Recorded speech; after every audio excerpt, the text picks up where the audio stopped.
Ayan po mga kabida, sa magandang oras ko sa lahat at welcome po sa aking channel. Nako, eto, sinupalpal po mga kabida ni Colonel Bong Nebrija po, ito kong si Father Flavie Villanueva po, Kung sabihin po niya mga kabida na hindi daw usapin po ng addict o drug addict, ito kong pagbebenta po ng illegal drugs, mga kabida, dahil may mga tao daw na napipilitang magbenta po ng illegal na droga dahil ho sa kapos po sa buhay at kailangan po meron po silang pantustos po sa pag-aaral daw mga kabida ng kanila po mga anak pumalag po dito si Colonel Bong Nebrija kasi para bang binigyan po ng justification po mga kabida ito hong pagtutulak po ng illegal na droga po mga kabida.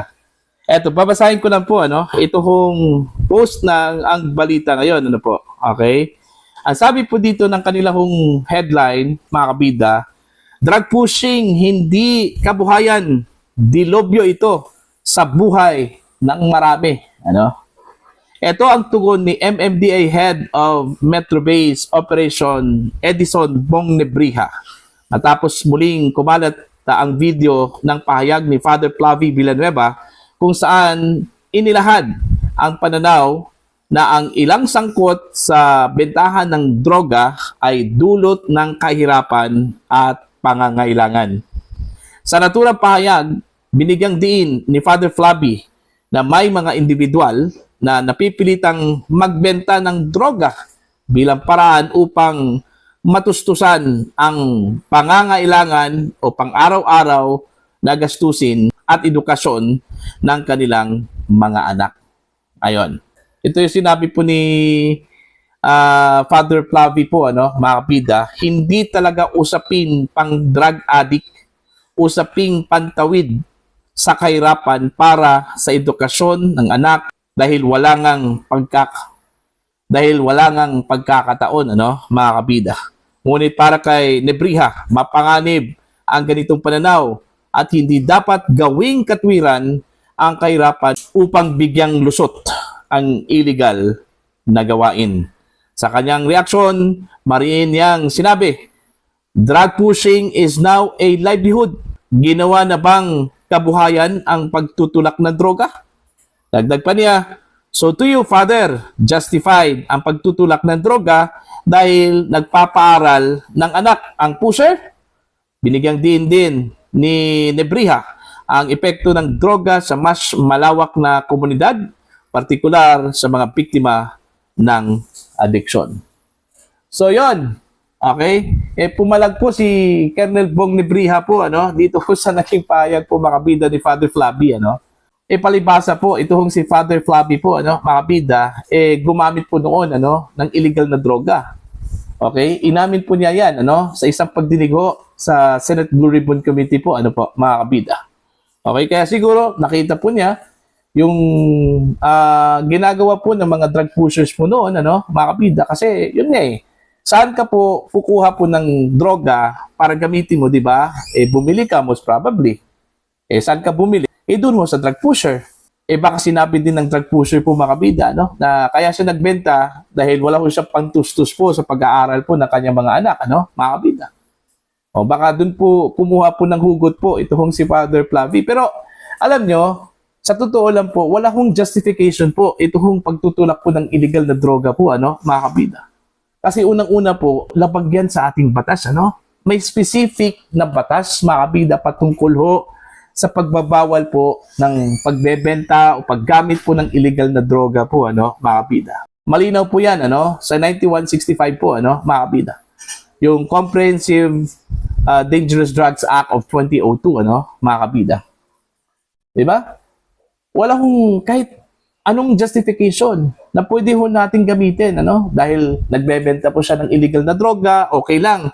Kasi kung hindi siya magbebenta ng illegal na droga, mamamatay po siya dahil sa gutom.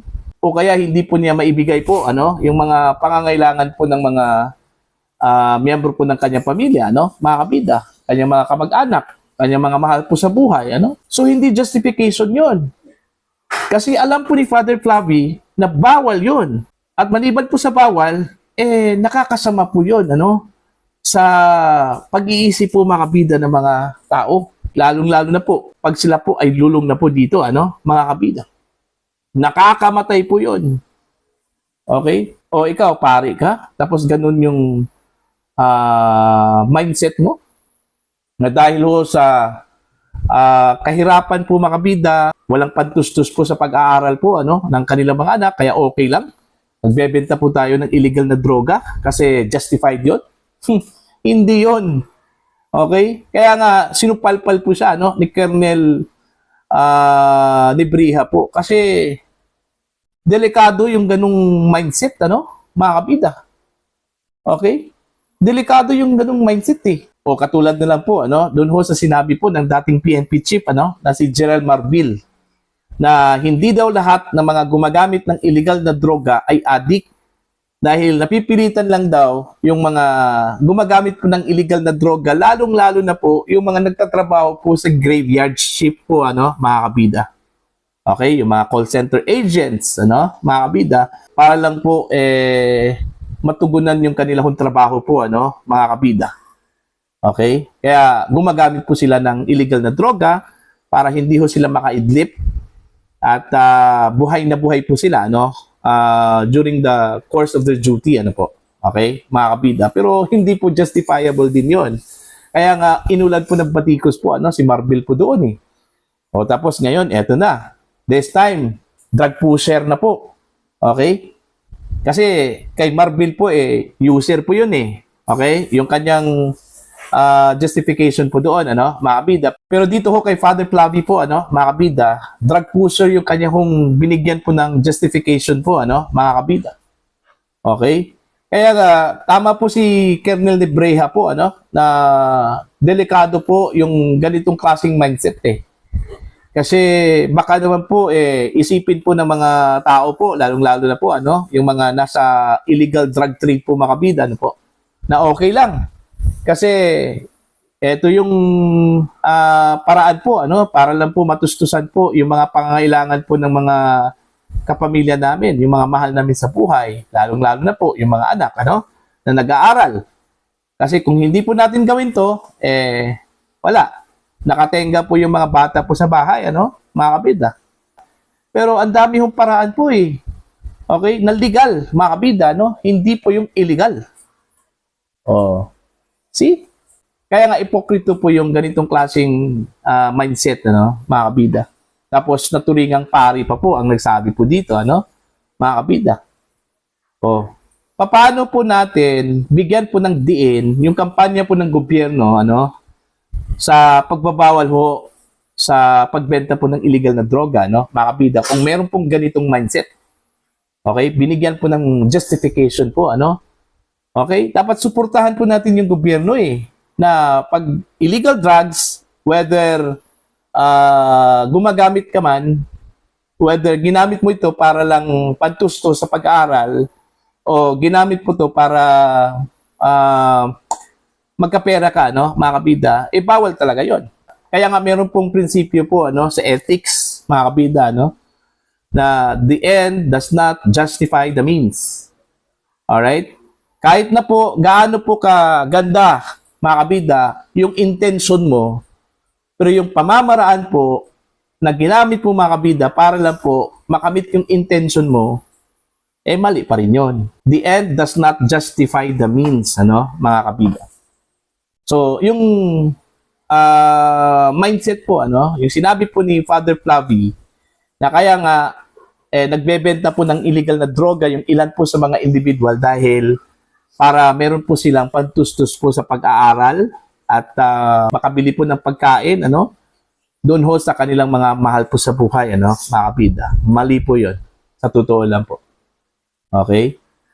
So kung ganun po yung magiging mindset po, baka lahat na lang po, ganun yung magiging katwiran po nila, mga kabida. Okay? Gagamitin po nila yung pamilya po nila, dahil lang po, yun yung magandang justification po, Okay? Kasi yun yung sinabi po ni Father Flavie, mga kabida. Diba? Masama po. Hindi po maganda, diba? Tsaka delikado po yun. Alright? So, yun po, mga kabida. Sinupalpal po ni Colonel Bong Nebriha po. Ito hong si Father Flavie sa kanya hong sinabi na hindi po usapin po ng drug addiction, ito hong pagbebenta po ng illegal na droga. Dahil ito po ay usapin po ng kahirapan po, mga kabida. Which is hindi po magandang justification. Para lang po turuan natin itong mga kababayan natin na magtutulak po ng illegal na droga po, mga kabida. Para po sa inyong opinion at pananaw po, please comment down. Sa mga hindi pa po subscriber po sa akin channel, please subscribe. Just click the subscribe button, click the notification bell, click all para updated po kayo mga kabida sa aking mga posts. Maraming salamat po sa inyo lahat.